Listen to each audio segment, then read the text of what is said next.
Okay, just going downstairs now, and you can see straight away this is the parts, these are the parts of the house that really haven't been prioritised in the renovation. So these are more than like the original 1955 floor tiles.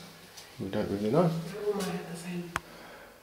Yeah, Karen's grandmother had exactly the same tiles, she's saying, so they're probably a fairly good age. The wall there, you can see, hasn't been really attended to as much as the rest of the house, but that's okay, we'll get stuck in very shortly. And I'll just spin you around. This was the original front door. Oh, I don't know if I can. So, I mean, that's been, well, that's obvious, that's been worked on a bit. That was the original entrance to the house, but it's been turned into a window. The entrance has been moved. Right, spookiness. Let's go down into the darkness.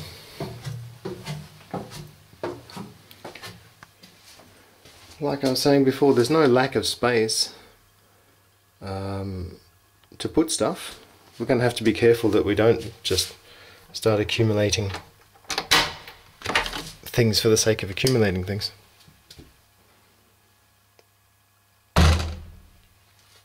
Right, on we go. To the left is what I'm guessing will become the pantry. Again, I'm just going to stand in the corner so you get a better perspective. Very kindly left all their shelves for us. If we drank wine, well, if I drank wine, it would be a good wine cellar. Sadly, that's not to be. But plenty of space for, I guess, food. What else? Can't really think. We've got we don't have that much stuff. Over the corridor here, just another little storage room. This is where they had their sport equipment, you know, and travel bags and things like that, which I'm guessing is what we'll probably use it for as well. It's really just, you know, a little concrete box, but again, another place to put things. Behind this door is the engine room of the house. This is the heater. You're not going to know that, but I opened the door and got hit with quite a wave of heat already, so it's working. That's a good sign. Looks a bit intimidating. Supposedly it's very easy to use. That's all we need to worry about, the fact that it's easy to use. And let me take you to, before we go, I don't know what you're going to see here because it's pretty dark, but I'll just back up and see if I can get a better view of that. I just pulled out a drawer. That black stuff that you can see in there, it's probably not going to make much difference if I zoom in. That black stuff that you can see in there is ash from the wooden pellets that are burnt for fuel and to heat the house. That is a drawer full of ash which needs to be emptied pretty soon. That's apparently what they told us yesterday, about a year, 2 years worth of residue. So it's a very, very slow burning system. You know, you don't need to empty that very often at all. And we're going to have a look at the pellet room now. Not that I think you'll see much, but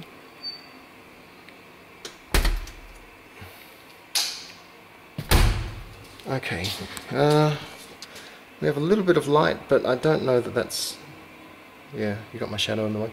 I don't know that that's really going to show you that much. We'll take my word for it. This is a room which is about, let me have a look, 3 meters by 3 meters, maybe a bit more, 3 by 4, and it's full of,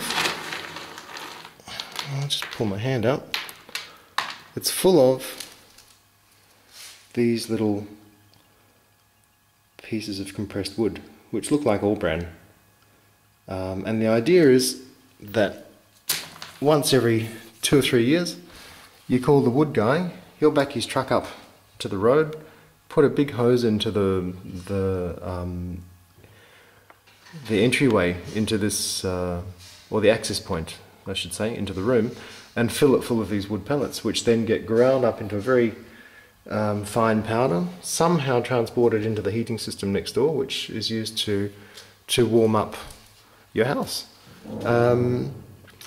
The old owners, I think they did most of the heating with the wood with the wood oven upstairs rather than this. This is mainly for the hot water, but between the two, they paid almost nothing for heating bills, which in a country like Germany, particularly up here on the hill, where it gets down to about -20 in the wintertime, if you're paying next to nothing for heating, that's a pretty big advantage. And last room in the house, let me hit the lights. This is the laundry, and again, in all its 1955 glory, just a little concrete box. Nothing much to report. You can see not much has been done. I don't know that we're going to prioritise this. I mean, look, a few scars down the bottom, but there's nothing that really needs doing here. You know, it's all functional. Yeah, you know, it'll do its job. It doesn't need to be pretty. Karen and I are both freaking out a bit. The washing machine goes somewhere here, and this pipe apparently is common in all houses of this age. Karl-Heinz, Karen's dad, has exactly the same thing. The washing machine drains into the floor. I have nightmare visions of walking into a flooded laundry, but supposedly it doesn't happen. It works very well. Who knows? I guess we'll just have to get the washing machine in and turn it on and see what the end result is. But I mean, it looks fairly simple. Not a lot can go wrong with this. I could even get the plunger in there if anything needs to be plunged. And look who we have in the corner.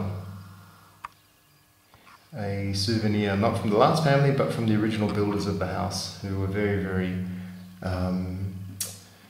happy that the previous owners who left yesterday decided to keep him up. So if it meant that much to them, then we've decided to keep him up as well. We've got Mum's Buddhist blessing over the front door. We've got my Taoist picture that's coming today. Why not have Jesus in the corner as well? He's not going to do any harm. Might help. Okay, here we are, the bottom of the house. There is more to see. Bear with me.